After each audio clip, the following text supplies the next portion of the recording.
starving. Pushing cars, Nicky Bars was the 70s, but there's a long list of high-profile celebrities worldwide on the thorough side of things. Live is king. It's funny how money changes situation. Miscommunication leads to complications. Foreplay, Ray Love, Nat Diggity, Mark, Mega, Monday, Free Brooklyn. Yeah. We on the block. I love hip hop so much.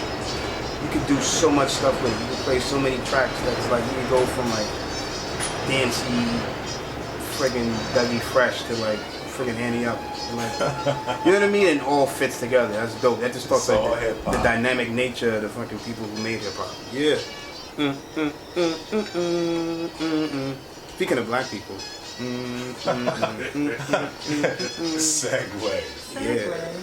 Like, I was in there for like 2 weeks, right? And it was ill because it was like literally like millions of people in the street, right?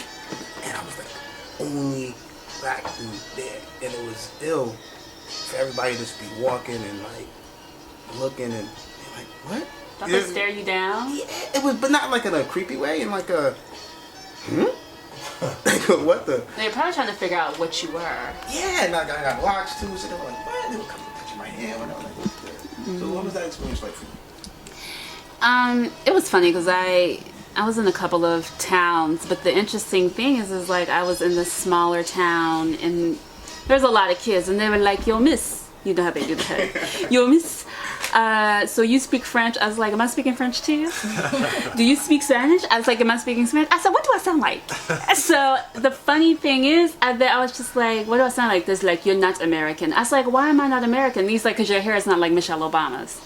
That's the reference. But it's real. That's real, right? Like they don't. I was like, I know, because we wear y'all's hair. So, but at the end, it was just interesting.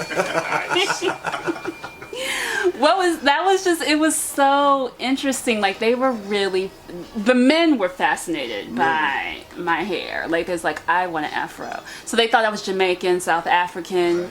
You know, we went through this whole spiel of like, what are you, like, because you're not American. Even though you may sound like one, you are not one. That happened everywhere. Like when I was, you know, wherever I was, like they just were like.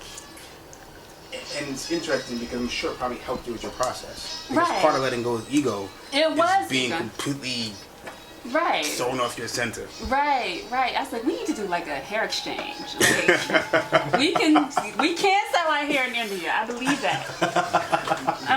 Who's gonna cut theirs off? Who's gonna cut theirs off exactly? But I mean, you could probably just run around to the barbershops and get the shaving. Right, just sweep it up, put it in the bag, and ship it. You know what I'm saying? But that was really interesting, and then the looks, and then you know, it was just.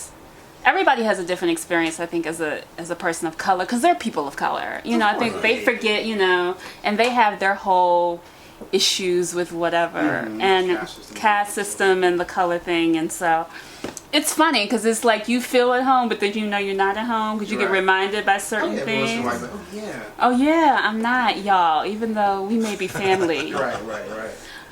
So what's going on now? What are you doing? So you're certified? Like, what is I'm certified. I teach classical hatha, and so I'm teaching at this place called Urban Asanas. It's owned by this woman named Jill. She's amazing. So I teach her. That's in Brooklyn. It's on Nostrand. It's in the middle of it all, and it's a great place. And then I also teach outdoors until it gets cold, in my friend's backyard, and I'll give that address. She's cool about that. So that's every Saturday at 10 a.m. So that's a $5 class. Is it well received?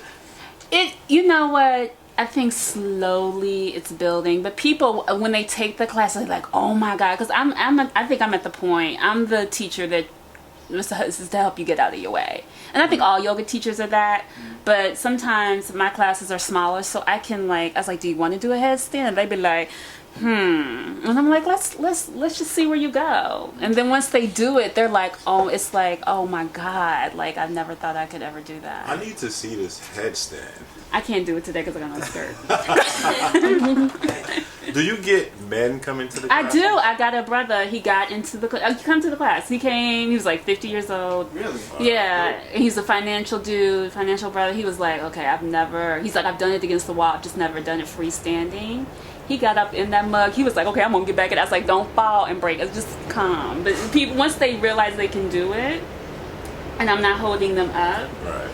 like the buy-in is like, they're just letting go of the fear. It is. And as artists, it's a great thing. Because I think as artists, we always constantly are trying to, I'm an artist, we're always trying to figure out like, okay, should I do this? Should I do this project? Who am I? What's my, right, where am I holding all this whatever? Or, so yeah, it's a great tool for everybody, I think. Block. Bboxradio.com. Every Monday, 7:30 to 9:30. Classic hip hop. DJ Monday Blue about to blast off. A little later, we got DJ Mark about to blast off.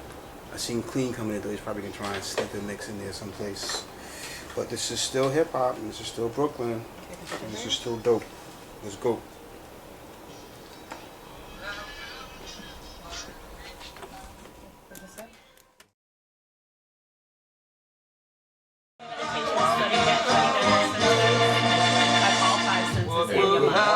Cause I'm gonna reach. It's a tough one, right? Because when you get that time, things are going to just come rushing in.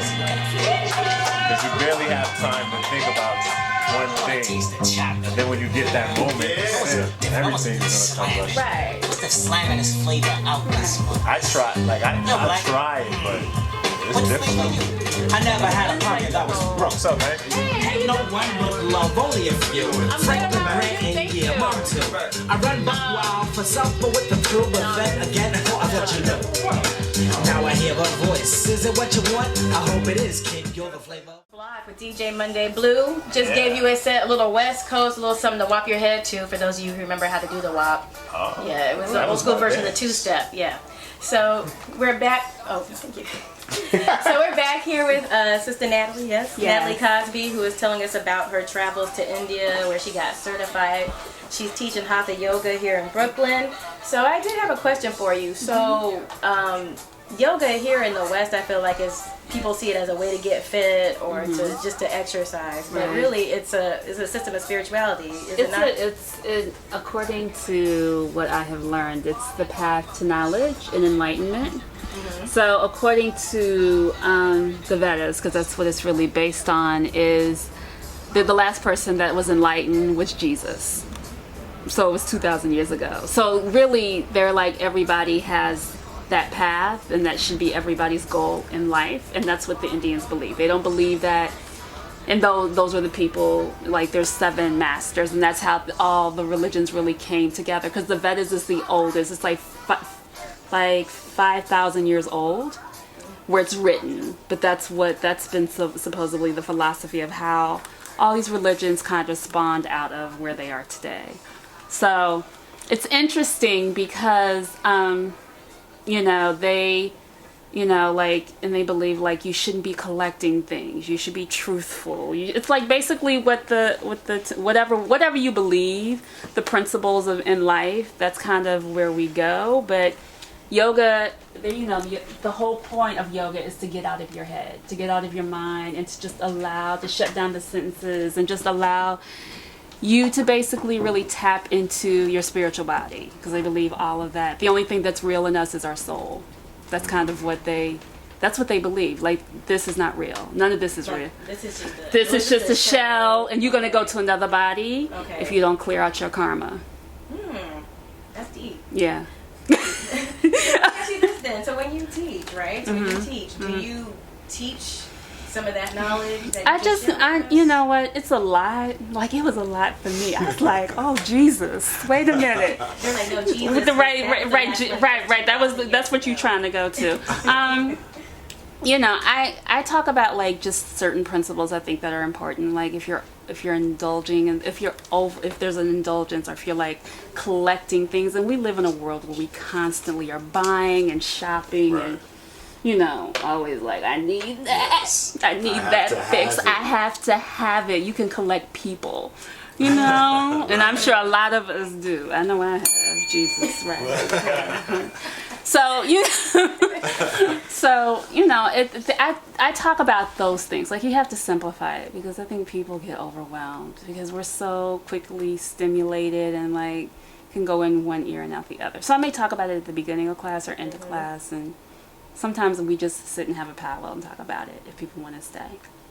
That's okay. That's good. I think that's good to introduce people to other aspects. However, I know for some people, it's about being fine. Religious traditions, that could be scary. But let me ask you this. I'm going to give you like 30 seconds to think about this.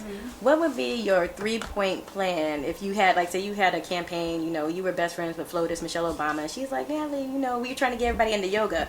What would be your 3-point plan? How would you get more black people, people of color, but black people especially, to get into yoga? But when I think about, and it's funny because this is kind of in my thing, when I think about people of color, I always feel like we block ourselves. Like, how do we physically start to kind of get out of our way? Like, you know, is your problem that you love food? Well, why do you love food so much? What does that do for you?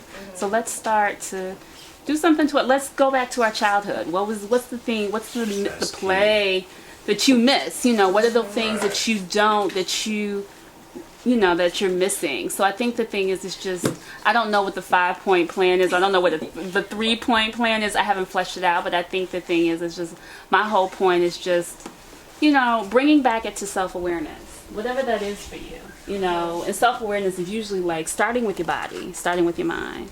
And So then just bring it back to center. bring it back to center. Yeah, sometimes I read it's just taking them 1, 2, 3, inhale, exhale, 4, 5, 6. Right, breathe, take a time, sit down, you know, be quiet, shut up. Shut up. Like you want to say, get down somewhere, sit down in the corner and be quiet. So thank you very much for coming and sharing that with us. That was very enlightening. I'm looking forward to coming to join you at one of your classes. Please so right do. now we're about to get on with DJ Mr. Clean. And then we got DJ Mark, is that right? That's right. Rocking the set. Okay, you're here on the block, making the block hot every Monday night. Bbox.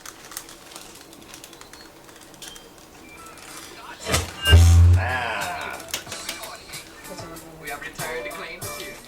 Burner. With the diamond list. Fuck them all, leave them hanging by the fat laces. Let's believe that even them in back braces. Spit so much flame that y'all blackens our faces. On stages, they looking like we had braces.